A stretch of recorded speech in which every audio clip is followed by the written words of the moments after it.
कम हो, यानी second quadrant के अंदर, और सेकंड क्वाड्रेंट में अपना टेन थीटा कैसा होता है, नेगेटिव होता है, तो हमारा स्लोप भी कैसा मिल जाएगा, नेगेटिव मिल। 4/x, x की वैल्यू इंक्रीज करोगे तो y की वैल्यू क्या होगी, डिक्रीज होगी, यानी x की वैल्यू अगर आप m क्या होता है, टेन थीटा की वैल्यू कितनी है 45, ये क्या हो गया x। टेन क्या है कि इफ अगर x की वैल्यू बहुत छोटी होगी तो उस पोजीशन में हम आगे वाली सारी टर्म्स को नेग्लिजिबल मान करके केवल एक फर्स्ट टर्म को लिखेंगे। क्यों लिखेंगे, इनटू मल्टीपल ऑफ 100%। देन हमारे पास जो वैल्यू आएगी वो वेलोसिटी में चेंजमेंट की नहीं आएगी, वेलोसिटी में परसेंटेज कितना चेंजमेंट हुआ उसकी वैल्यू आएगी।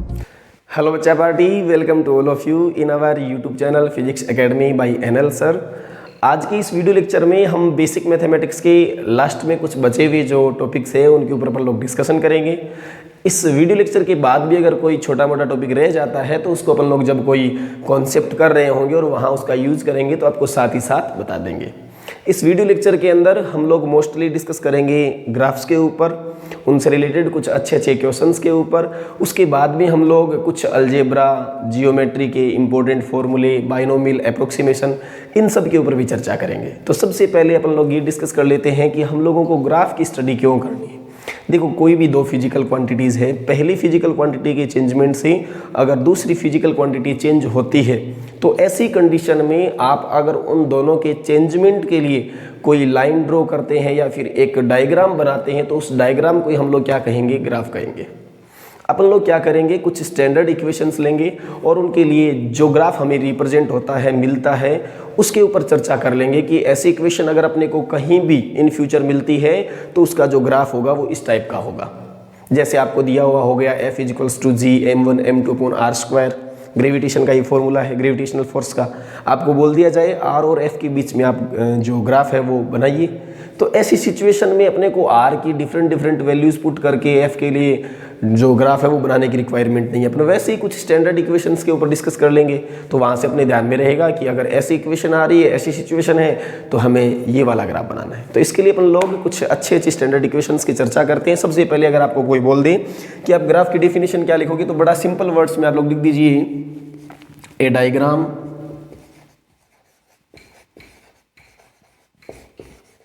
that represent relation between two variable quantities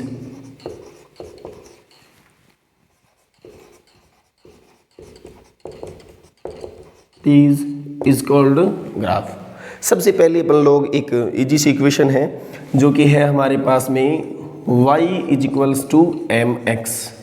इस इक्वेशन के लिए अगर आपको कोई बोल दे ग्राफ ड्रॉ करो तो आप कैसे ड्रॉ करेंगे। सबसे पहले ये हमने ले लिया y और ये हो गया अपना x एक्सिस। आप देखेंगे अगर x की वैल्यू आप 0 पुट करेंगे तो y की वैल्यू आपको कैसे मिलेगी, 0। जैसे जैसे x की वैल्यू इंक्रीज होगी वैसे वैसे किसकी वैल्यू इंक्रीज होगी, y की। तो यहाँ से हमारा जो ग्राफ मिलेगा वो मिलेगा अपने को कुछ इस टाइप का, यस और नो। ओके, तो अपने पास में ये जो ग्राफ है इसके अंदर ये वाला कोण अपन ले लेते हैं थीटा। सबसे पहले अगर आप इस ग्राफ को देखेंगे तो इसके बेसिस पर आप लोग क्या स्टेटमेंट देंगे कि ये हमारी जो इक्वेशन है, जो लीनियर इक्वेशन है, ये कैसे ग्राफ को रिप्रेजेंट करती है, represent a straight line, represent a straight line passing straight line passing through the origin। ये एक स्ट्रेट लाइन है जो कहाँ से पास हो रही है, ओरिजिन से पास हो रही है। यहाँ पर जो m होता है इसे हम कहते हैं, जो हमारा ग्राफ है उसका स्लोप, m को क्या कहते हैं अपन लोग, स्लोप ऑफ ग्राफ। और इस स्लोप ऑफ ग्राफ को आप लोग लिखते हो टेन थीटा के इक्वल। अब हम लोग डिस्कस कर लेते हैं पहले तो कि m को हम लोग स्लोप क्यों कहते हैं और ये टेन थीटा के इक्वल क्यों होता है। तो आपने यहाँ एक लाइन ड्रॉ की, ये एक ट्राइंगल बन गया। अगर यहाँ से मैं टेन थीटा की अगर बात कर लेता हूँ तो मेरे पास टेन थीटा की वैल्यू आएगी परपेंडिकुलर अपॉन बेस। परपेंडिकुलर कितना है अपना y और बेस कितना है अपना x। फिर उसके बाद में अगर अपन बात कर लेते हैं यहाँ m से, तो ये देखो अगर x को अगर मैं आगे की साइड भेजूंगा तो m = क्या होगा, y/x। तो m के इक्वल भी क्या आ रहा है, y अपॉन x। इसलिए अपन लोगों ने कहा कि m और y दोनों क्या होते हैं, m और tan थीटा क्या होते हैं, दोनों इक्वल होते हैं। अब इसे स्लोप क्यों कहते हैं, इसको अगर आपको समझना है तो बड़ा ही सिंपल सा कॉन्सेप्ट है। आप एक बार समझिए बात को, ये जो लाइन है वो किसको रिप्रेजेंट करती है, y को, और ये किसको रिप्रेजेंट करती है, x को। और मान लीजिए ये जो एक लाइन है ये किसी CD को रिप्रेजेंट करती है। अगर आप लोग इस CD के लिए इस जो आपकी परपेंडिकुलर है इसको अगर ऊपर कर दें, बढ़ा दें, यानी अपनी जो CD है उसको ऐसे न रख करके आप लोग ऐसे रख देते हैं, तो सिंपल सी बात है इसके कंपैरिजन में एट प्रेजेंट टाइम में स्लोप क्या है इसका, ज़्यादा। ढलान क्या है इसकी, ज़्यादा है। तो ज़्यादा कौन से कंडीशन में होते हैं, जब हमारे पास परपेंडिकुलर अगर ज़्यादा हो तो हमारे पास स्लोप भी क्या होता है, ज़्यादा। ये अपन लोग इस ग्राफ के बेसिस पर बोल रहे हैं। और यही चीज़ क्या बोल रही है ये इक्वेशन की, m की वैल्यू अधिक होगी कब, जब y की वैल्यू अधिक होगी। दूसरी बात, अगर हम लोग किसी चीज़ के लिए ऐसा है और ये जो बेस है इसको अगर अपन बढ़ा दें, बढ़ाया कब जाएगा, जब अपन इसको ऐसे लिखेंगे तो बेस बढ़ेगा, तो हमारा जो स्लोप है, देखो बेस बढ़ाना है तो इसको क्या करना पड़ेगा, आपको ऐसे करना पड़ेगा। तो उस टाइम पर हमारा जो बेस है इसका वो इंक्रीज हो जाएगा, तो जो ढलान है वो अपन देख सकते हैं क्या हो जाएगी, कम हो जाएगी। इसी सिचुएशन में आप इससे कंपेयर करो कि अगर x की वैल्यू इंक्रीज होती है तो m की वैल्यू क्या होती है, डिक्रीज होती है। इस बेसिस पर अपन लोगों ने बोल दिया कि m और tan थीटा किसको रिप्रेजेंट करते हैं, स्लोप ऑफ ग्राफ को। अब आप लोग जानते हैं कि जो थीटा है tan थीटा, उसके अंदर अगर थीटा की वैल्यू 90 डिग्री से कम हो तो tan थीटा की वैल्यू कैसी होती है, पॉजिटिव होती है।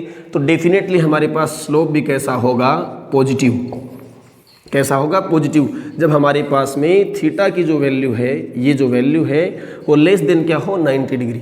अगले केस में अगर हमारे पास में जो थीटा की वैल्यू है वो 90 डिग्री से तो क्या हो, बड़ी हो, लेकिन 180 से क्या हो, कम हो, यानी सेकंड क्वाड्रेंट के अंदर। और सेकंड क्वाड्रेंट में अपना tan थीटा कैसा होता है, नेगेटिव होता है। तो हमारा स्लोप भी कैसा मिल जाएगा, नेगेटिव मिल जाएगा। इसका अगर आपको डायग्राम बनाने के लिए बोल दिया जाए तो आप डायग्राम बना देना इसके लिए ऐसा। और आप देख सकते हैं कि हमारा जो एंगल है वो कैसा है, 90 डिग्री से बड़ा है।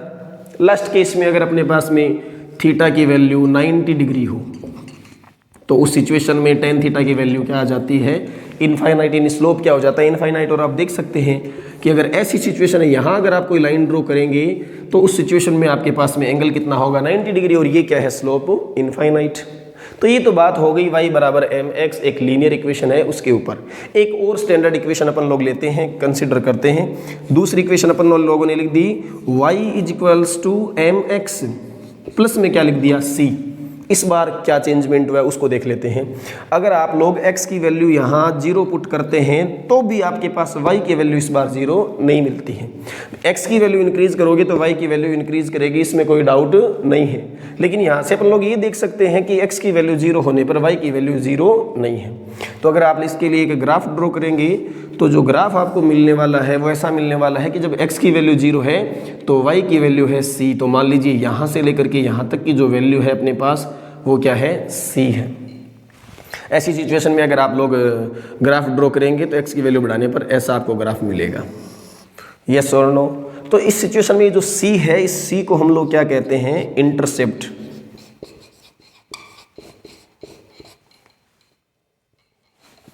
क्या कहते हैं इसको, इंटरसेप्ट। सी को क्या कहेंगे अपन लोग, intercept. Okay.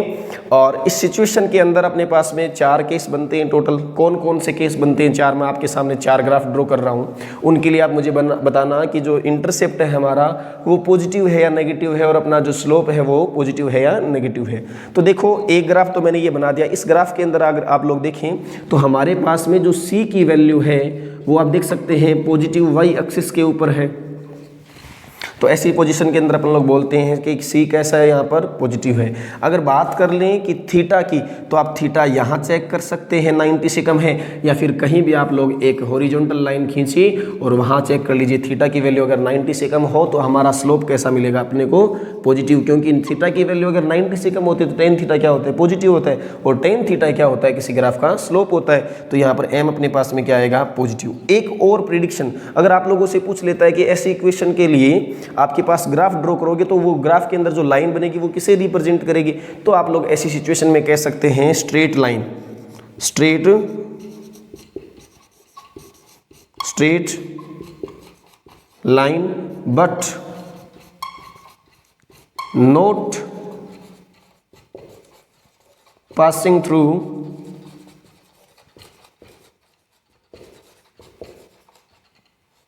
Origin. Straight line है, इसमें कोई डाउट नहीं है, लेकिन ओरिजिन से पास होने वाली नहीं है।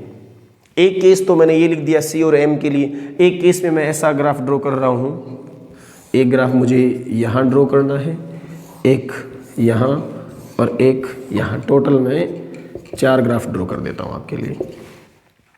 इस बार मैंने जो ग्राफ ड्रॉ किया है इसके अंदर मैं लाइन बना दूंगा, मान लीजिए इस टाइप से।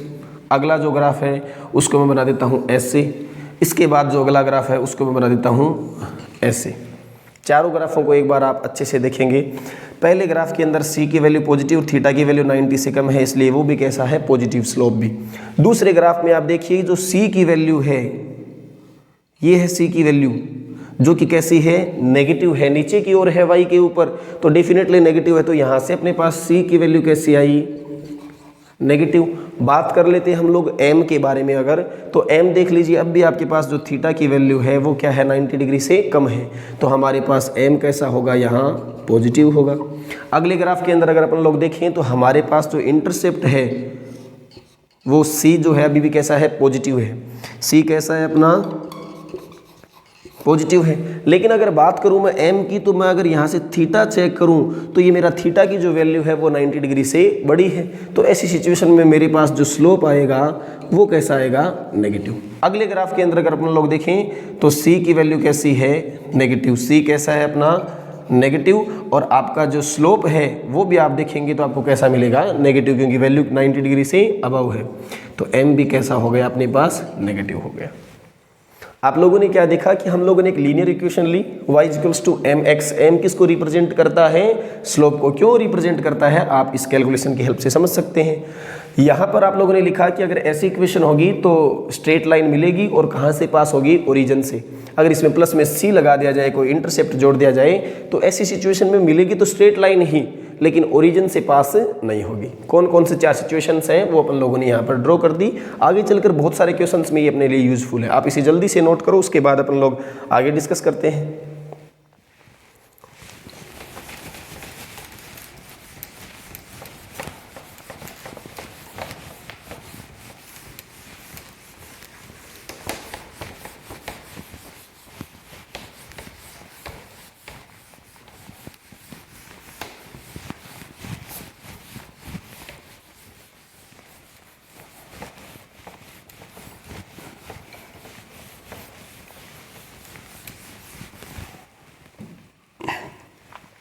अब हम अगली जो इक्वेशन है वो कुछ ऐसे ले लेते हैं। 3rd नंबर पर y is inversely proportional to x।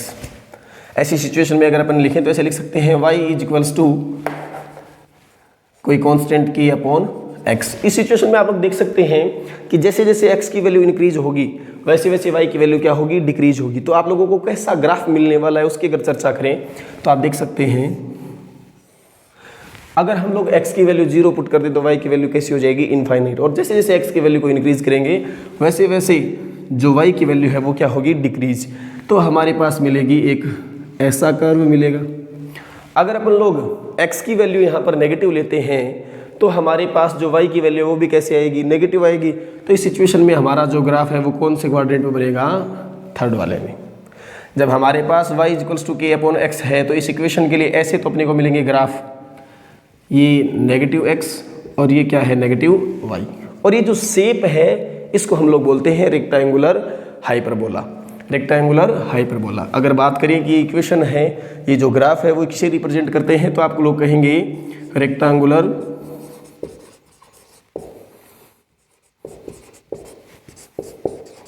Hyperbola. अब इसके अलावा अगर आप लोगों को दे दिया जाए y इक्वल्स टू के अपॉन एक्स की जगह क्या दे दिया जाए, y इक्वल्स टू माइनस के अपॉन एक्स। तो इस सिचुएशन में केवल इतना ही है कि आप अगर x की वैल्यू पॉजिटिव पुट करेंगे तो y की वैल्यू कैसी मिलेगी, नेगेटिव। और अगर x की वैल्यू नेगेटिव पुट करेंगे तो y की वैल्यू कैसी मिलेगी अपने को, पॉजिटिव। तो हमारे पास में जो बनेगा ग्राफ ये अपना y हो गया, ये x हो गया, माइनस x, ये क्या हो जाएगा, माइनस y। x की वैल्यू पॉजिटिव लोगे तो y की वैल्यू कैसी मिलेगी, नेगेटिव। तो x की वैल्यू पॉजिटिव यहाँ, y की वैल्यू नेगेटिव यहाँ। ऐसा ग्राफ और इसके लिए ऐसा। अगर आप x की वैल्यू नेगेटिव लेंगे तो y की कैसी मिलेगी आपको? पॉजिटिव मिलेगी। तो जब हमारे पास यहाँ जो नेगेटिव का साइन होता है तो ग्राफ बनता है सेकंड और फोर्थ वाले में, और अगर y की वैल्यू और x की वैल्यू दोनों की पॉजिटिव होती है तो बनता है फर्स्ट और थर्ड क्वाड्रेंट के अंदर। एक और इक्वेशन लिखते हैं अपन लोग, जैसे अपने पास में दिया हुआ मिल जाए y is directly proportional to x square. ऐसी सिचुएशन में हमने लिख दिया y is equals to k x square, k x square. Graph draw कीजिए, तो जब आप लोग ग्राफ ड्रॉ करेंगे तो अगर डायरेक्टली प्रोपोर्शनल किसी लीनियर इक्वेशन में होता है तो जैसे जैसे x की वैल्यू इंक्रीज होती है वैसे वैसे उसी के लिए y की वैल्यू इंक्रीज होती है, तो आपको एक स्ट्रेट लाइन मिलती है। लेकिन यहाँ x न होकर क्या है? X square. तो ऐसी सिचुएशन में जब आप लोग ग्राफ ड्रॉ करेंगे तो आपको ग्राफ कैसा मिलेगा? कुछ इस टाइप से। और इसी टाइम पर अगर आप लोग x की वैल्यू नेगेटिव लेंगे तो भी आपके पास y की वैल्यू कैसे आएगी? पॉजिटिव, क्योंकि x के ऊपर क्या है? स्क्वायर है। तो आपके पास नेगेटिव डायरेक्शन में भी कुछ ऐसा ग्राफ मिलेगा। ये ग्राफ किसके लिए है? y is directly proportional to, या फिर अपने ऐसे लिख सकते हैं y is equals to k x square के लिए। y एक्सिस है, ये x एक्सिस है, माइनस x और माइनस y। ओके। अब अगर अगली सिचुएशन में आप लोगों को यहाँ पर जो साइन है माइनस k दे दिया जाए तो उस सिचुएशन में जो ग्राफ है वो ठीक इसके नीचे की साइड में बन जाएगा। कब? जब y इज इक्वल्स टू क्या हो जाए? Minus k x square. अब इक्वेशन तो हो सकता है, पहली बात तो ये कि हमने जो ये डायग्राम देखा है ये डायग्राम कैसा है, या फिर इस टाइप की जो इक्वेशंस होती है वो कैसे डायग्राम को रिप्रेजेंट करते हैं, इसका नाम क्या है, उसकी चर्चा करें। तो इसे अपन लोग कहेंगे represent a parabola. Parabola passing through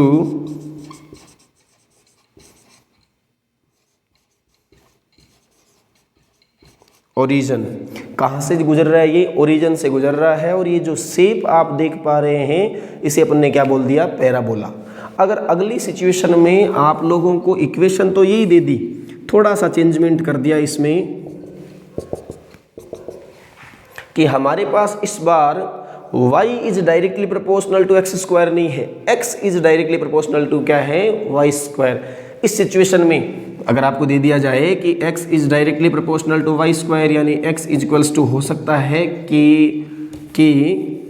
y square, k y square. तो इस सिचुएशन में जो ग्राफ आपके पास मिलने वाला है वो बन जाएगा कुछ ऐसा, इस टाइप का ग्राफ बन जाएगा। और यहीं अगर ऐसे दे दिया जाए इसके लिए तो लिख दीजिए x इज इक्वल्स टू के वाई स्क्वायर, और अगर आप लोगों को माइनस का साइन दे दे तो आप लोग इस तरफ बना देना,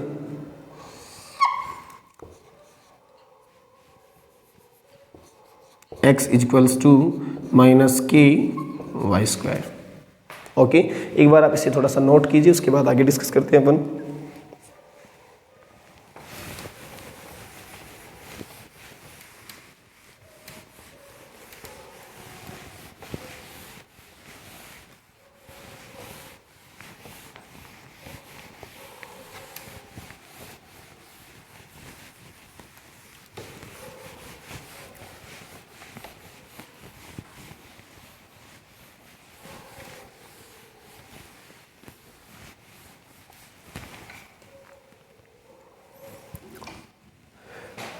नंबर 5 पर अगर आप लोगों को कोई इक्वेशन ऐसे दी हुई मिल जाए कहीं भी, x square plus Y square is equals to दिया हुआ मिल जाए आपको ए स्क्वायर, तो ऐसी सिचुएशन में जो ग्राफ बनता है वो बनता है एक सर्कल। ये किसका इक्वेशन है? सर्कल का इक्वेशन है। तो आप लोग देख लेना, ऐसी सिचुएशन में आपके पास क्या मिलेगा? एक ऐसा सर्कुलर पाथ मिलेगा। कैसा पाथ मिलेगा? सर्कुलर। किसके लिए? X square plus Y square is equals to a square. यहाँ पर ए क्या हो जाएगी? अपने इस सर्कल की रेडियस हो जाएगी। ओके, फिर होता है कि इलिप्स के लिए अगर अपन चर्चा करें तो उसकी इक्वेशन होती है हमारे पास X square upon A square plus Y square upon B square is equals to 1। ऐसी सिचुएशन में जो हमारे पास ग्राफ ड्रॉ करें तो एक ऐसा पाथ बन जाता है। ओके, अब इस सिचुएशन में क्या है? ये जो A है ये तो है मेजर एक्सिस, ये जो मेजर इसकी रेडियस है वो हो गई A, यहाँ से यहाँ तक, और ये जो b है वो माइनर वाली हो गई। ओके, तो ये ग्राफ किसके लिए है अपने पास में, x square plus a square किसे रिप्रेजेंट करता है, एक सर्कल को, और जो x square upon A square plus Y square upon B square is equals to क्या है 1। इसके अपने पास कुछ ऐसे इलिप्स के जैसे स्ट्रक्चर आ जाएगी, यानी ये किसका इक्वेशन है, इलिप्स का, और ये किसका इक्वेशन है, सर्कल का। तो ऐसे इक्वेशंस को देखते ही अपने को पहचान कर लेनी है और ऐसे डायग्राम्स बना देने हैं। आगे अगर अपन और चर्चा करें तो अपने पास में कुछ और ग्राफ आ जाते हैं। जैसे मैं एक ग्राफ लिख रहा हूँ specific, y is equals to a to the power minus k x.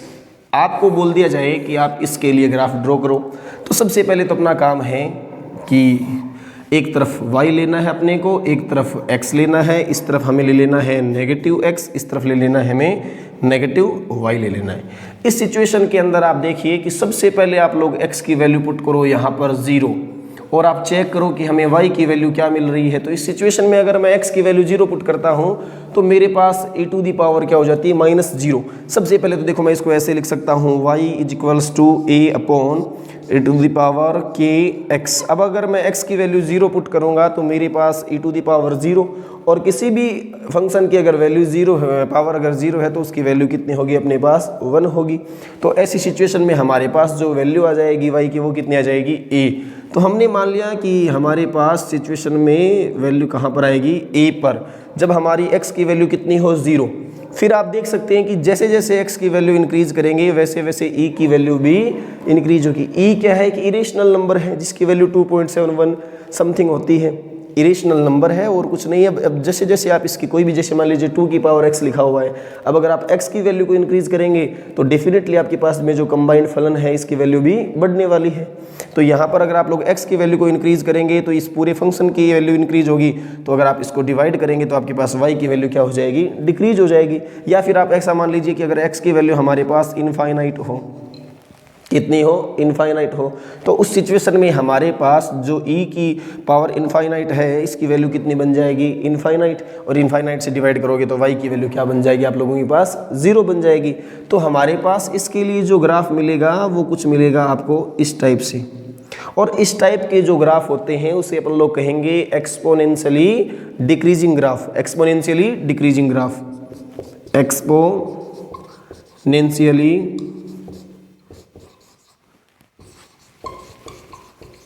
Decreasing graph. Okay, एक सिचुएशन और मिलती है इसके अलावा आप लोगों को, वो सिचुएशन क्या है, नंबर 7 पर बता देता हूँ आप लोगों को। आपको मिलती है situation y is equals to a 1 minus e to the power minus k x.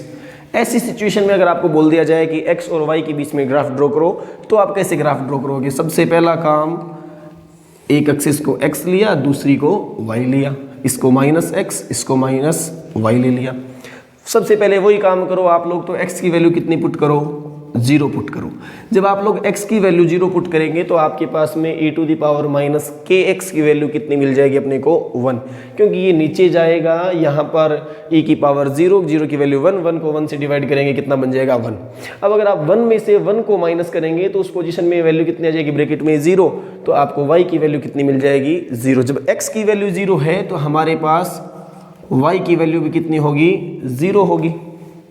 Okay, तो कहने का मतलब हमारा जो ग्राफ है वो ओरिजिन पॉइंट से स्टार्ट होने वाला है। कोई ज़रूरी नहीं हर बार ओरिजिन पॉइंट से स्टार्ट हो, इस इक्वेशन में थोड़ा सा चेंजमेंट कर दें तो ऐसा नहीं होगा, लेकिन एट प्रेजेंट टाइम कहाँ से पास होगा, ओरिजिन पॉइंट से। फिर आप लोग इसके अंदर x की वैल्यू इनफाइनाइट पुट करोगे तो आपके पास में ये जो वैल्यू है वो कितनी बन जाएगी, 0 बन जाएगी। क्यों, क्योंकि e 1 upon e to the power k x बनेगा, और x की वैल्यू इनफाइनाइट पुट करोगे तो ये जो अपने पास e की वैल्यू आएगी वो कितनी आ जाएगी, इनफाइनाइट, और इनफाइनाइट को अगर 1 को इनफाइनाइट से डिवाइड करोगे तो वैल्यू बनेगी आपके पास 0। तो ऐसी पोजीशन में आपके पास y की वैल्यू कितनी आ जाएगी, जब x की वैल्यू अगर आप इनफाइनाइट पुट करें तो उस सिचुएशन में y की वैल्यू कितनी आ जाएगी हमारे पास, a। तो हमारे पास जो इसका डायग्राम बनने वाला है, ग्राफ बनने वाला है, वो कैसा बनेगा, कुछ इस टाइप का, कुछ इस टाइप का। मे भी आप लोगों ने इस बात को समझा होगा। अगर मैं यहीं इस पूरी इक्वेशन के अंदर प्लस में कोई भी क्वांटिटी ऐड कर देता तो अपने पास क्या होता कि हमारी जो इक्वेशन है वो ओरिजिन से, हमारा जो ग्राफ है वो ओरिजिन से स्टार्ट नहीं होकर के कोई पॉइंट सी अपन ने लिया है वहाँ से ऊपर इस तरह से स्टार्ट हो जाता, बाकी कोई डिफरेंस नहीं रहता। तो ये कुछ स्टैंडर्ड इक्वेशंस है जिनके ऊपर अपन लोगों ने डिस्कस किया है 5-7। उसके बाद में अपन लोग कुछ इसके अच्छे अच्छे क्वेश्चंस को देखते हैं, आप एक बार इसे नोट कर लीजिए। अब हम लोगों ने जो ग्राफ पढ़े हैं उनसे रिलेटेड अपन लोग कुछ क्वेश्चंस के ऊपर डिस्कस करते हैं। सबसे पहला क्वेश्चन आपको क्या दिया गया है कि draw the graph corresponding to following equation and tell the nature. आपको जो इक्वेशंस दे रखी है इनके ग्राफ बनाने हैं और उसके अलावा आपको नेचर भी बतानी है कि जो ग्राफ है उसकी नेचर कैसे है। जैसे एक स्ट्रेट लाइन है, पैराबोला है, हाइपरबोला है, सर्कल है, इस चीज़ के बारे में आपको बताना है। तो ऐसी सिचुएशन में अगर मैं एक सिंपल सा पहला क्वेश्चन अगर स्टार्ट करूं, आप इसको खुद से ट्राई करने की कोशिश करें वीडियो को पॉज करके। अगर नहीं हो उस सिचुएशन में आप लोग वीडियो देखें, अदरवाइज खुद से कोशिश करें। फर्स्ट वाला क्वेश्चन है, इसके अंदर आपको दे रखा है y equals to 2x, y equals to 2x। तो अपन लोगों ने पढ़ा था y इक्वल्स टू mx, सबसे फर्स्ट वाली सिचुएशन। तो यहाँ m की वैल्यू कैसी है 2 और कैसी है पॉजिटिव है। तो हमारे पास जो ग्राफ मिलने वाला है सिंपल है, वो ग्राफ हमें कैसा मिल जाएगा, ऐसे एक स्ट्रेट लाइन मिलेगी। ये x और ये क्या है y, straight line, straight line कहाँ से पास हो रही है, ये ओरिजिन से। तो आप लिख सकते हैं ओरिजिन से पास होने वाली स्ट्रेट लाइन, ओरिजिन से पास होने वाली स्ट्रेट लाइन। सेकेंड नंबर पर अपन लोग देखते हैं, हमें दिया गया y equals to -6x, y equals to -6x के ऊपर अगर अपन चर्चा करें तो यहाँ जो m की वैल्यू है वो 6 है, वो भी कैसी, नेगेटिव। नेगेटिव का मीनिंग क्या होता है, स्लोप नेगेटिव कब होता है, जब हमारे पास थीटा की वैल्यू 90 डिग्री से अबव हो। तो हमारे पास इस सिचुएशन में जो ग्राफ बनने वाला है वो ग्राफ ओरिजिन से पास आउट होगा, इसमें कोई डाउट नहीं है। लेकिन इस सिचुएशन में जो ग्राफ की स्लोप है वो अपने को कैसी लेनी है, नेगेटिव लेनी है। तो इस सिचुएशन में भी हमें कैसी लाइन मिलेगी, स्ट्रेट लाइन। कैसी लाइन, स्ट्रेट लाइन पास कहाँ से हो रही है, ओरिजिन से। कहाँ से, ओरिजिन से। थर्ड वाला क्वेश्चन अगर अपन देखें तो थर्ड वाले क्वेश्चन में अपने को दे रखा है y equals to 4x plus 2। इसमें देखिए m और ये क्या है c, m की वैल्यू कितनी है 4, पॉजिटिव है, c की वैल्यू कितनी है 2 है, ये भी कैसी है, पॉजिटिव है। तो हमने इसके लिए एक सिंपल सा ग्राफ बनाया था, कहाँ से, c की वैल्यू कितनी ले लीजिए 2, m कैसा लेना है, पॉजिटिव। तो सिंपल है, हमारे पास एक ऐसा ग्राफ बनने वाला है, ये x और ये y। ग्राफ कैसा है, straight line, straight line, not pass from origin, origin से पास नहीं होगी। ओके। फोर्थ वाले क्वेश्चन की अगर अपन लोग चर्चा करें तो ये लिखा हुआ है y equals to 4/x, 4/x। x की वैल्यू इंक्रीज करोगे तो y की वैल्यू क्या होगी, डिक्रीज होगी। यानी x की वैल्यू अगर आप 0 पुट करेंगे तो y की वैल्यू अपने पास इनफाइनाइट, x की वैल्यू अगर आप 1 पुट करेंगे तो y की वैल्यू कितनी होगी अपने पास में 1, x की वैल्यू 2 पुट करेंगे तो y की वैल्यू कितनी हो जाएगी अपने पास 2, x की वैल्यू 3 पुट करेंगे तो आपके पास 1 पॉइंट समथिंग।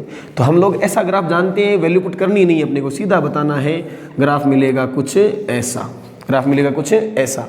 ये x है और ये क्या है, y। आप लोग इस ग्राफ के बारे में जानते हैं, इसकी नेचर कैसी होती है, रेक्टेंगुलर हाइपरबोला, रेक्टेंगुलर हाइपरबोला। अगर अपन चर्चा कर लें 5वें क्वेश्चन पर, y इक्वल्स टू -2/x है हाइपरबोला ही, लेकिन इस बार अपन लोगों ने देखा कि जो y की वैल्यू वो कैसी मिलेगी, नेगेटिव। जब आप लोग x की वैल्यू 1 पुट करोगे तो y की वैल्यू कैसी मिलेगी, -2।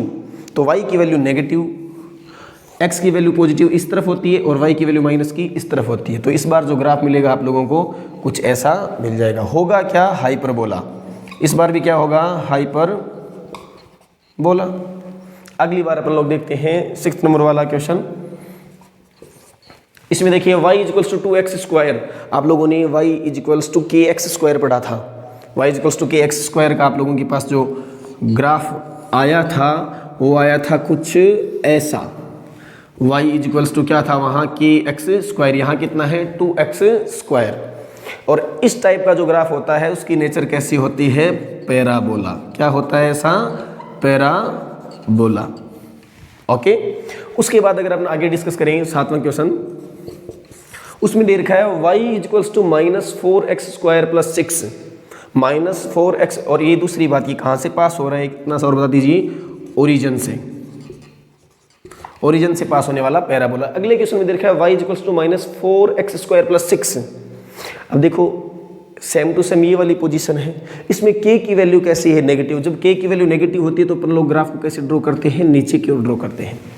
लेकिन ये ओरिजिन से पास आउट होने वाला नहीं है। जब आप यहाँ x की वैल्यू पुट करेंगे 0 तो उस टाइम पर आप लोगों को y की वैल्यू 0 मिलने वाली नहीं है, मतलब ओरिजिन से जाने वाला ग्राफ नहीं है। ऐसी सिचुएशन के अंदर आप ध्यान दीजिए कि जब हमारे पास x की वैल्यू 0 होगी उस टाइम पर हमारे y की वैल्यू कितनी होगी, 6 होगी। कितनी होगी, 6।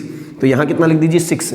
और ठीक वैसा ही बनेगा जैसे अपन लोग देखते हैं माइनस के x स्क्वायर के लिए बनता है नीचे की ओर, लेकिन इसके लिए ओरिजिन से पास होने वाला नहीं होगा। तो है क्या ये भी पैराबोला, पैराबोला नोट पास कहाँ से, ओरिजिन से। कहाँ से, ओरिजिन से। ओरिजिन से पास नहीं होता है और है कैसी शेप, पैराबोला। अगला क्वेश्चन क्या है अपने पास में, 8वां क्वेश्चन क्या है, y equals to 6 x to the power minus, sorry e है यहाँ, ये अपन ने मिस्टेक से लिखा है, e to the power -4x। ऐसी सिचुएशन के लिए भी अपन लोगों ने ग्राफ ड्रॉ किया था जो कि एक्सपोनेंशियली डिक्रीजिंग अपने को मिलता है। कैसा मिलता है, एक्सपोनेंशियली डिक्रीजिंग। कहाँ से स्टार्ट होता है, मिलेगा 6 से, ऐसा मिलेगा। तो हम लोग कहेंगे एक्सपोनेंशियली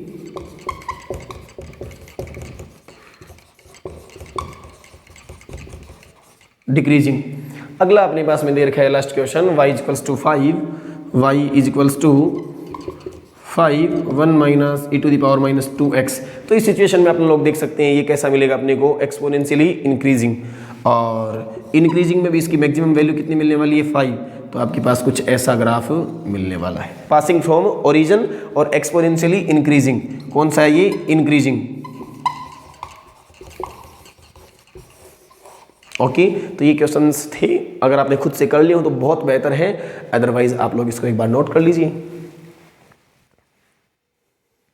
ग्राफ से रिलेटेड और कैसे क्वेश्चंस पूछे जाते हैं, तो इस बार क्या किया गया है कि आपको ग्राफ दे दिए गए और पूछा क्या गया है कि यहाँ x और y की जो इक्वेशंस हैं वो बताइए कि इन ग्राफ्स के लिए कौन सी इक्वेशन बनेगी। तो फर्स्ट ऑफ ऑल अपन इस ग्राफ को देखते हैं। सबसे पहले ग्राफ को देखते हैं, क्या मिला, स्ट्रेट लाइन। स्ट्रेट लाइन कहाँ से गुजर रही है, ओरिजिन से गुजर रही है। y इक्वल्स टू क्या होगा, mx। y equals to mx। m क्या होता है, tan थीटा। tan थीटा की वैल्यू कितनी है, 45। ये क्या हो गया, x। tan 45 की वैल्यू कितनी होती है, 1 होती है। तो इस सिचुएशन में y इक्वल्स टू क्या आ गया, x। ये फर्स्ट वाले क्वेश्चन का इक्वेशन आ गया इस ग्राफ के लिए। फिर उसके बाद में सेकंड वाले में अपन देखें तो सेकंड वाले में सीन ये है कि ग्राफ दे तो रखा है 30 डिग्री, लेकिन वो किस तरफ दे रखा है, नीचे की ओर। अगर आप ग्राफ का मेजरमेंट एंटी क्लॉकवाइज डायरेक्शन में करेंगे तो ऑलवेज पॉजिटिव, और क्लॉकवाइज डायरेक्शन में करेंगे तो कैसा होगा, नेगेटिव। अब इसके अंदर आप लोग अगर थीटा की वैल्यू 30 डिग्री पुट करना चाहो तो आपको -30 पुट करना पड़ेगा। अदरवाइज दूसरा ऑप्शन आपके पास में क्या है कि आप थीटा की वैल्यू ये पुट करो। टोटल कितनी, 180 में 80 में से कितना माइनस कर दीजिए, 30। तो आपके पास में कितना आ जाएगा, 150। या तो आप 150 राइट करो, या फिर आप लोगों को थीटा की वैल्यू कैसी लेनी है, नेगेटिव। अपन लोग नेगेटिव लेके करेंगे, आप लोग 150 लेकर के करना। आपने ट्रिग्नोमेट्री पढ़ी है तो डेफिनेटली आप लोग 150 हो चाहे 260 हो, जो भी वैल्यू हो आप लोग इजीली कैलकुलेट कर सकते हैं। देखते हैं यहाँ से y इक्वल्स टू होता है tan theta into x. tan theta की वैल्यू कितनी रखनी है, -30। ये x माइनस का साइन थीटा, tan थीटा के लिए कहाँ जाता है, बाहर। tan 30 की वैल्यू कितनी होती है, 1/√3। ये x का x, और हमारे पास मिल गया y इक्वल्स टू -1/√3x। ये बात हो गई अपनी किसके लिए, इस ग्राफ के लिए इक्वेशन की। अगले में अपन लोग चलते हैं। अगले वाला देखो स्ट्रेट लाइन है, y इक्वल्स टू mx, इतने में दिक्कत नहीं है। आगे इंटरसेप्ट पॉइंट भी है तो प्लस में क्या लिखना पड़ेगा, c लिखना पड़ेगा। c की वैल्यू की अगर बात कर लें तो पॉजिटिव है और कितनी है, 5 है। तो y इक्वल्स टू m क्या होता है, tan थीटा की वैल्यू कितनी पुट करो, 30, x का x प्लस c की वैल्यू कितनी है, 5। तो हमारे पास tan 30 की वैल्यू कितनी होती है, 1/√3, और x प्लस में क्या आ गया, 5। ये किस चीज़ का इक्वेशन हो गया, इस ग्राफ का। अगला क्वेश्चन बड़ा इंपॉर्टेंट है, उसको अच्छे से करेंगे अपन लोग। अगले क्वेश्चन में क्या दिया गया अपने पास में, स्ट्रेट लाइन डेफिनेटली ओरिजिन से पास नहीं हो रही है, इंटरसेप्ट पॉइंट होगा c की वैल्यू यहाँ से यहाँ तक की अपने को दी हुई नहीं है। सबसे पहले अपन c की वैल्यू फाइंड आउट करते हैं। कैसे फाइंड आउट करेंगे? 135 डिग्री आपको एंगल दे रखा है, टोटल एक स्ट्रेट लाइन पर कितना होता है 180, तो ये अंदर वाला कितना रह जाएगा अपने पास में 45, कितना रहेगा 45। अब देखो बेस कितना है 3, परपेंडिकुलर फाइंड आउट करना है, एंगल कितना है 45, तो इसके लिए कौन सा फॉर्मूला यूज करें हम लोग? बेस और परपेंडिकुलर किस में आएंगे अपने पास? टेन थीटा में। तो tan theta is equals to क्या हो जाएगा? Perpendicular upon base. तो परपेंडिकुलर की वैल्यू क्या आ जाएगी? Base into tan 45। बेस की वैल्यू कितनी है 3, टेन 45 की वैल्यू कितनी होती है 1, तो पी परपेंडिकुलर की वैल्यू कितनी आ जाएगी 3। तो सी की वैल्यू हमारे पास कितनी मिल जाएगी यहाँ से अपने को 3। y इज इक्वल्स टू क्या होता है mx प्लस सी, तो हमने लिखा y is equals to m की जगह 10 और 135 को मैं क्या लिख सकता हूँ 90 प्लस 45, x प्लस सी की वैल्यू मेरे पास कितनी है 3। आप देख सकते हैं 90 वाली वर्टिकल लाइन के ऊपर सिंपल है, 10 किस में कन्वर्ट हो जाएगा कोट में। 135 कौन से क्वाड्रेंट में आता है? सेकंड में, और सेकंड में 10 कैसा होता है नेगेटिव, तो ये हो जाएगा negative coat 45 degree plus 3x भूल गए। कोट 45 की वैल्यू कितनी होती है 1, तो अपने पास में y की वैल्यू हो जाएगी y is equals to minus x plus 3। ये इक्वेशन किसके लिए दिया हुआ है? माइनस एक्स प्लस 3 के लिए। अगला जो 2 है इनको एक बार आप वीडियो को पॉज करके खुद से करने की ट्राई करो। एक्सपोनेंशियली इंक्रीज और डिक्रीज होने का जो ग्राफ है 2 अपने दे रखे हैं, इसके बेसिस पर आपको इसकी इक्वेशन लिखनी है। ओके, फर्स्ट वाले को अपन लोग स्टार्ट करते हैं। सबसे पहली बात डिक्रीजिंग है, तो हमारे पास जो ग्राफ होगा वो डेफिनेटली कौन सा होगा? y is equals to a e to the power minus k x. अब हम लोगों ने देखा कि x की वैल्यू जब अपन लोग 0 पुट करें, x की वैल्यू जब 0 पुट करें तो हमारे पास y की वैल्यू कितनी आनी चाहिए 15, और जब x की वैल्यू हमारे पास लास्ट में कितनी करें कि हमारे पास y की वैल्यू कितनी आ जाए 5, तो हम लोग जब x की वैल्यू इनफाइनाइट पुट करें तो हमारे पास y की वैल्यू कितनी आनी चाहिए 5। सिंपल सी बात है, वो लिख दीजिए। x की वैल्यू 0 पुट करने पर हमें y की वैल्यू कितनी मिलनी चाहिए? तो आपने कहा 15। x की वैल्यू इनफाइनाइट पुट करने पर y की वैल्यू कितनी मिलती है? आपने कहा 5। तो इस सिचुएशन के अंदर मान लीजिए आप यहाँ लिख देते हैं y is equals to 15 a e to the power minus k x. आपने यहाँ मान लीजिए 15 लिख दिया है, तो ऐसी सिचुएशन में क्या होगा उस पर ध्यान दें कि जब आप लोग x की वैल्यू 0 पुट करेंगे तो उस कंडीशन में आपके पास y की वैल्यू कितनी आ जाएगी 15। कोई दिक्कत नहीं होगी अगर a की जगह 15 रखेंगे तो। लेकिन जब आप लोग x की वैल्यू इनफाइनाइट पुट करेंगे तो y की वैल्यू कितनी आएगी 0, और यहाँ अपने पास कितनी आ रही है 5। तो ऐसी सिचुएशन में हम यहाँ 15 नहीं लिख सकते। तो आपको ऐसी सिचुएशन में क्या करना है वो देखिए। जो 2 आपके पास y की वैल्यू आ रही है उनका डिफरेंस ले लीजिए। क्या ले लीजिए? डिफरेंस। सबसे पहले तो आप लिखेंगे y is equals to a की वैल्यू कौन सी पुट करें हम, तो आप लोग इन दोनों का जो डिफरेंस हो वो किसके रूप में पुट कर दो? a के रूप में। और दूसरी बात, जब आपके पास x की वैल्यू इनफाइनाइट हो तो y की वैल्यू कितनी आनी चाहिए 5 आनी चाहिए। तो सबसे पहले तो लिखो यहाँ 5 प्लस का साइन, a की जगह कितना पुट करो 10 e to the power minus k x. अब आप ध्यान से समझो, अगर आप x की वैल्यू 0 पुट करते हो तो यहाँ इसकी वैल्यू 1 बन जाएगी। 1 इंटू 10 10 प्लस 5 कितना हो गया 15। जब आप x की वैल्यू इनफाइनाइट पुट करोगे तो ये कितना हो जाएगा 0, और ये अपने पास वैल्यू कितनी बच जाएगी 5। तो मुद्दे की बात केवल एक ही रहती है, बाकी ये तो डायरेक्ट लिखना होता है कि अगर लास्ट में 5 वैल्यू आ रही तो वो तो डायरेक्ट लिख दो 5। लेकिन a की वैल्यू कितनी पुट करें तो दोनों का जो डिफरेंस होता है वो कितना होता है 10, वो आपको लिखना होगा। अगले क्वेश्चन की ओर अगर हम लोग आगे बढ़ें तो इस सिचुएशन के अंदर सबसे पहली बात ये है कि जब हमारे पास x की वैल्यू 0 है, x की वैल्यू 0 है तो y की वैल्यू कितनी है -5। जब हमारे पास x की वैल्यू इनफाइनाइट है तो उस टाइम पर हमारे पास y की वैल्यू कितनी है 8। सिंपल है, इंक्रीजिंग ग्राफ है तो हमारे पास जो इक्वेशन होगी वो होगी y is equals to a 1 minus e to the power k x. ये वाली क्या होगी अपने पास इक्वेशन होगी। वही मुद्दे की बात पर वापस आते हैं कि हमारे पास a का सिलेक्शन करना है अपने को। a का सिलेक्शन अपन कितना करें? मान लीजिए a का सिलेक्शन अपन लोग 8 कर लेते हैं। कितना कर लेते हैं 8। एक बार समझिएगा, 8 कर लेते हैं तो e to the power minus जब 0 होगा यहाँ पर तो ये जो अपने पास सिचुएशन है इसकी वैल्यू कितनी बन जाएगी 0, और आपके पास 0 से अगर बाहर वाले 8 को मल्टीप्लाई करोगे तो y की वैल्यू कितनी आएगी 0, जबकि हमारे पास y की वैल्यू कितनी आनी चाहिए -5।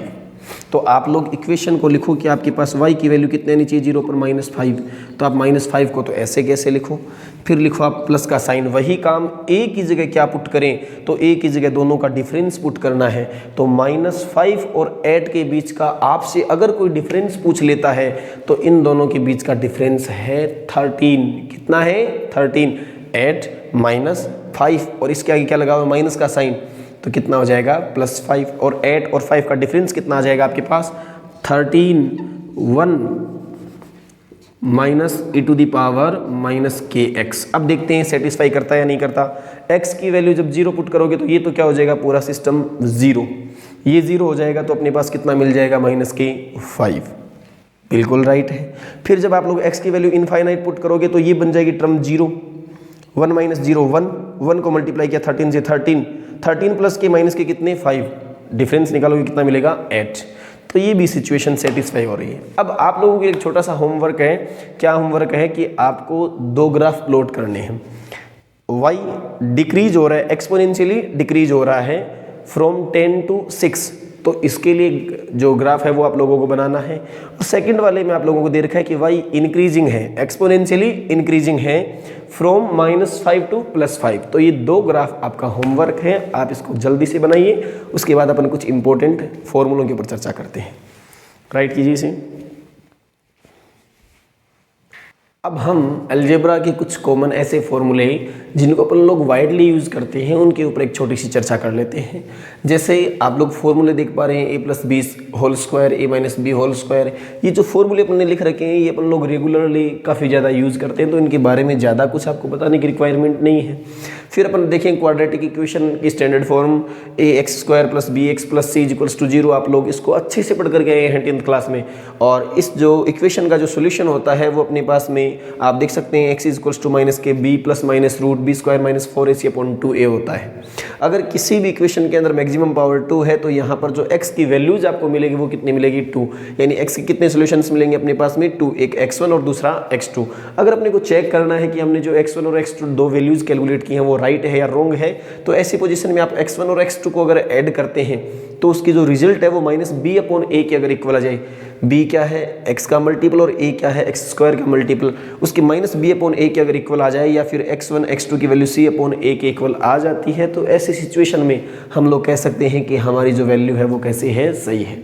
उसके अलावा अगर आपके पास b² - 4ac पॉजिटिव होगा, 0 से बड़ा होगा तो रियल नंबर मिलेगा, अदरवाइज कैसा मिलेगा, इमेजिनरी नंबर। यहाँ तक कि तो कुछ सामान्य सी बातें जो अपन लोग पहले से जानते हैं। एक बाइनोमियल अप्रोक्सीमेशन एक्चुअल में होता क्या है, बाइनोमियल थ्योरम होती है। 11th क्लास में मैथमेटिक्स में अपन इस थ्योरम को प्रूफ करते हैं, बाइनोमियल थ्योरम। लेकिन हम लोग फिजिक्स में किसको यूज करते हैं, बाइनोमियल अप्रोक्सीमेशन। थ्योरम और अप्रोक्सीमेशन में क्या डिफरेंस है उसको एक बार समझ लेते हैं। थ्योरम कहती है 1 + x⁴n = होती है ये वाली वैल्यू। यहाँ जो आप ये साइंस देख पा रहे हैं इसका मीनिंग होता है factorial, 1 + nx n(n-1) factorial 2 x², factorial 2 factorial 3 इनका मीनिंग होता है जैसे फैक्टोरियल 3 का है 3 × 2 × 1 = 6। जैसे 4 होता तो 4 × 3 × 2 × 1, 5 होता तो 5 × 4 × 3 × 2 × 1। ये क्या था आपके पास फैक्टोरियल। फैक्टोरियल का कई बार आपको बुक के अंदर ऐसा सिंबल भी मिल सकता है। ये तो है अपने पास में थ्योरम जिसको अपन लोग मैथ्स में इजीली प्रूफ कर सकते हैं। बाकी यहाँ अपन इसके प्रूफ के बारे में चर्चा नहीं करेंगे। हम क्या पढ़ेंगे, बाइनोमियल अप्रोक्सीमेशन। बाइनोमियल अप्रोक्सीमेशन क्या है कि इफ़ अगर x की वैल्यू बहुत छोटी होगी तो उस पोजीशन में हम आगे वाली सारी टर्म्स को नेग्लिजिबल मान करके केवल एक फर्स्ट टर्म को लिखेंगे। क्यों लिखेंगे, मान लीजिए x की वैल्यू आपके पास स्मॉल है, यहाँ x की पावर 1 है, यहाँ पावर 2, यहाँ पावर 3। तो अगर आपके पास कोई स्मॉल वैल्यू है उसकी जैसे जैसे पावर इंक्रीज होती जाएगी वैसे वैसे वो वैल्यू क्या होती जाएगी, डिक्रीज हो जाएगी। जैसे आपके पास दिया हुआ है 0.1 का अगर आप लोग स्क्वायर करेंगे तो आपको मिलेगा 0.01 और छोटी वैल्यू मिली।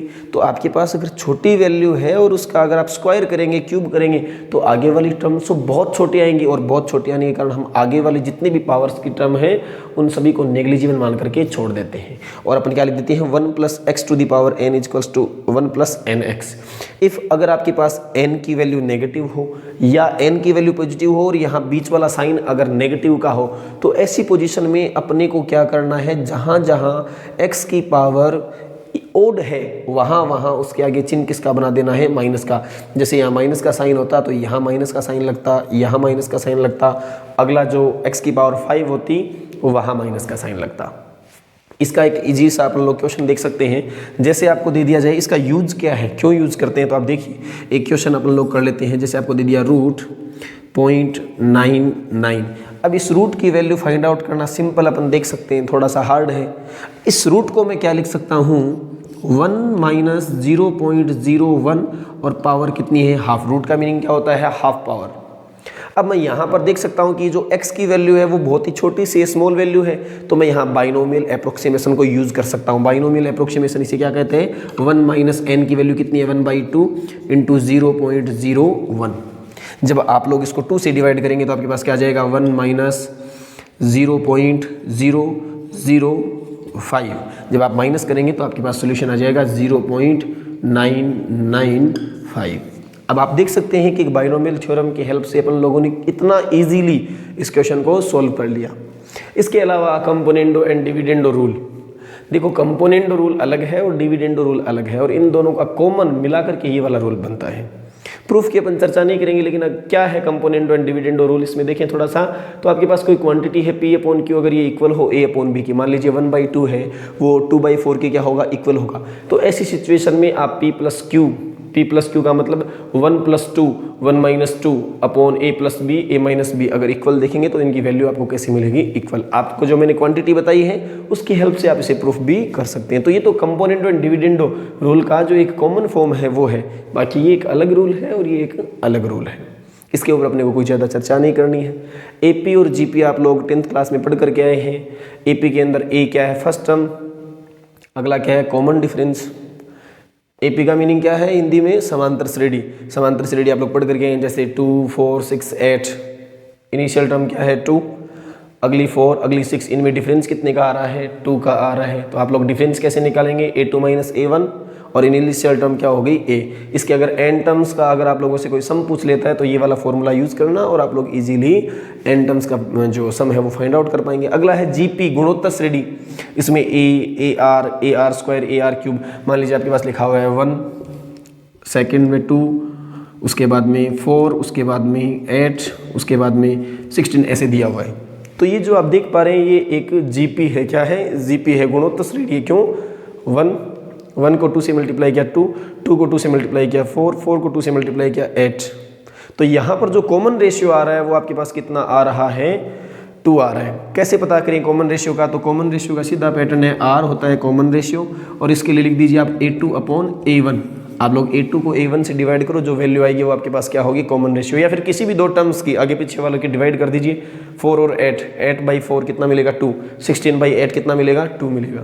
तो ये क्या हो गया आपके पास, कॉमन रेशियो। अगर आपके पास में नेचुरल नंबर्स 1 2 3 4 5 दिए हुए हों और उनकी एन टर्म्स के इनिशियल एन टर्म्स का अगर आप लोगों से सम पूछ लिया जाए, सिंपल फॉर्मूला अप्लाई करोगे, n+1/2। और उसी टाइम पर अगर इनिशियली जो स्टार्टिंग के जो नेचुरल नंबर्स हैं 1 2 3, इनकी स्क्वायर हो, 1 square plus 2 square plus 3 square ऐसे दिए हुए हों, तो इनका डायरेक्ट अगर आप लोगों को सम पूछे तो क्या बताओगे, n+1 2n+1/6। ये इसका डायरेक्ट फॉर्मूला है। ये कुछ कॉमन अपने फॉर्मूले हैं, आप इनको नोट कर लीजिए। मैक्सिमम अपन इनको यूज़ करते हैं, तो इनमें से बहुत सारे आपको प्रिपेयर हैं, तैयार हैं, कुछ एक हैं जो आप लोगों के लिए नए हैं। आप इनको जल्दी से नोट कीजिए, कुछ और डिस्कस करते हैं।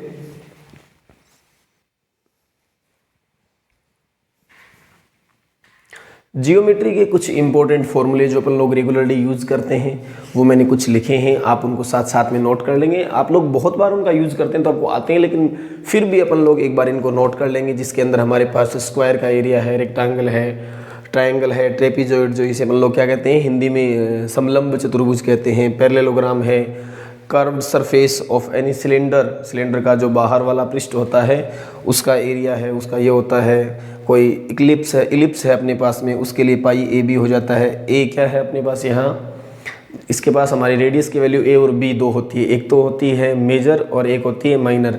A यहाँ मेजर और B क्या है यहाँ पर माइनर है।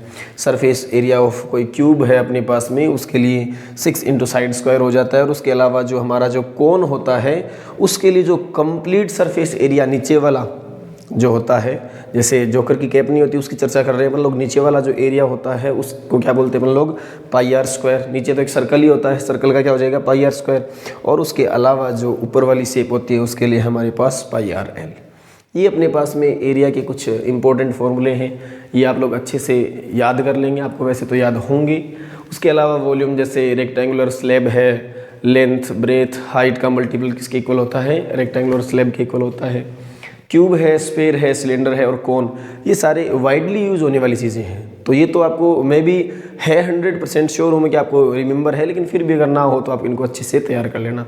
उसके अलावा अगर अपन बात करें परसेंटेज चेंज की, परसेंटेज चेंज का मतलब क्या है, जैसे मान लीजिए कोई कार है वो एक रोड पर चल रही है, जैसे ही उसने अपनी रोड चेंज की तो उसकी वेलोसिटी में चेंजमेंट आ गया। हो सकता है रोड बेहतर हो तो उसकी वेलोसिटी इंक्रीज हुई हो, और हो सकता है रोड उससे ख़राब हो तो उसकी वेलोसिटी में कुछ ना कुछ कमी हुई हो। तो ऐसी सिचुएशन में वेलोसिटी में परसेंटेज चेंजमेंट कितना है वो अगर आपको फाइंड आउट करना हो तो आप बताइए कि एट प्रेजेंट टाइम में फाइनल वैल्यू उसकी क्या है, वेलोसिटी की इनिशियल वैल्यू क्या थी, -1 इंटू मल्टीपल ऑफ 100%। देन हमारे पास जो वैल्यू आएगी वो वेलोसिटी में चेंजमेंट की नहीं आएगी, वेलोसिटी में परसेंटेज कितना चेंजमेंट हुआ उसकी वैल्यू आएगी। उसके अलावा हमारे पास जिन अपन ने ग्राफ की चर्चा की थी, ग्राफ में 2 पॉइंट दे दिए जाए। अपने पास में कोई ग्राफ है, इसके अंदर 2 पॉइंट दे दिए, इनकी कोऑर्डिनेट x1 y1, इसके x2 y2 दे दिया जाए, और इनके बीच का अगर डिस्टेंस पूछ लिया जाए आप लोगों से d, तो उसके लिए फॉर्मूला लगाएंगे x2 minus x1 square plus y2 minus y1 square. इसके अलावा ये तो 2D का है, अगर 3D की बात करें, स्पेस की बात करें, तो एक z और हो जाएगा ऐड, तो प्लस में z2 माइनस z1 का होल स्क्वायर आप लोग और ऐड कर देंगे। आज का जो वीडियो लेक्चर था वो हमारा बेसिक मैथमेटिक्स का लास्ट वीडियो लेक्चर अपन ने शूट किया है। इसके बाद में अपन लोग आगे के जो टॉपिक्स हैं उनको कंटिन्यू करेंगे। अब आपसे एक छोटी सी बात कहना चाहूँगा कि अगर आप लोग फिजिक्स को बेहतर अंडरस्टैंड करना चाहते हैं तो अपनी रूटीन लाइफ के अंदर जो भी आप फिजिकल फिनोमिना देखते हैं उनमें कोशिश कीजिए कि हाँ हम कहाँ इसमें फिजिक्स की क्या खोज कर सकते हैं, क्या इसके अंदर फिजिक्स लग रही है। ऐसे अगर चीज़ों को रिलेट करोगे तो आपका उससे फिजिक्स में इंटरेस्ट डेवलप हो जाएगा। और आप सभी जानते हैं, इतने समझदार आप सभी हैं कि अगर हमारा किसी सब्जेक्ट के लिए अगर इंटरेस्ट डेवलप हो जाता है तो उसके बाद में सीखना बहुत ईजी हो जाता है और ईजीली चीज़ें समझ में भी आने लग जाती हैं। लेकिन फिजिक्स के अंदर अगर आपको नंबर अच्छे लाने हैं तो उसके लिए केवल समझने से काम नहीं चलेगा, उसके लिए आप लोगों की जो बेसिक मैथमेटिक्स है वो भी बहुत अच्छी होनी ज़रूरी है। और हम लोगों ने हमारे जो वीडियो लेक्चर की सीरीज़ थी बेसिक मैथमेटिक्स की, इसमें A to Z सारे कॉन्सेप्ट अपन लोगों ने अच्छे से समझने की कोशिश की है, सबकी प्रैक्टिस शीट अपनी डाली हुई है। तो अगर आप चाहते हैं कि अपने नंबर बेहतर आएँ तो आप इन बेसिक मैथमेटिक्स के सारे लेक्चर्स को अच्छे से देखिए और इसकी जो प्रैक्टिस शीट है उनको अच्छे से सॉल्व कीजिए। अगर उनमें कोई प्रॉब्लम आती है या किसी टॉपिक में कोई प्रॉब्लम है तो आप कमेंट बॉक्स में लिख सकते हैं, उसके लिए पर्टिकुलर वीडियो या कोई ना कोई उसका सोल्यूशन आप लोगों के लिए प्रोवाइड करवाया जाएगा। अब हमारा भी थोड़ा सा इनिशियल दौर है तो आप लोगों से इतनी रिक्वेस्ट रहेगी कि अगर आपको वीडियो अच्छे लग रहे हो तो आप इनको लाइक ज़रूर करें। आप जैसे पढ़ने वाले बहुत सारे बच्चे आपके कनेक्शन में हैं, उन सब तक आप इनको शेयर करें ताकि उनको भी एक प्लेटफॉर्म मिले चीज़ों को पढ़ने के लिए इजीली। आपको कंप्लीट वीडियो लेक्चर्स मिलेंगे यहाँ फिजिक्स के, कोई ऐसा नहीं है कि 2 वीडियो डाल दिए, एक वीडियो के लिए हमारी एप्लीकेशन को डाउनलोड करके उसमें ये पे करो, वो कोई सीन नहीं है। बिल्कुल फ्री ऑफ कॉस्ट आपको सारा मटेरियल मिलने वाला है। तो आप लोग इस चैनल को सब्सक्राइब भी करो, पढ़ने वाले बच्चों तक इसे भेजो, और अगर चीज़ें पसंद आ रही हो थोड़ा सा लाइक करो ताकि हमें भी थोड़ा सा मोटिवेशन मिले कि हाँ बेहतर तरीके से बच्चे समझ पा रहे हैं। और कोई कमी रह रही हो तो भी आप लोग कमेंट बॉक्स के अंदर बता सकते हैं, ये सर हमें थोड़ा सा कम समझ में आ रहा है, वो थोड़ा सा दोबारा समझा देंगे। ओके, थैंक यू, मिलते हैं अगली सीरीज़ के अंदर। ओके।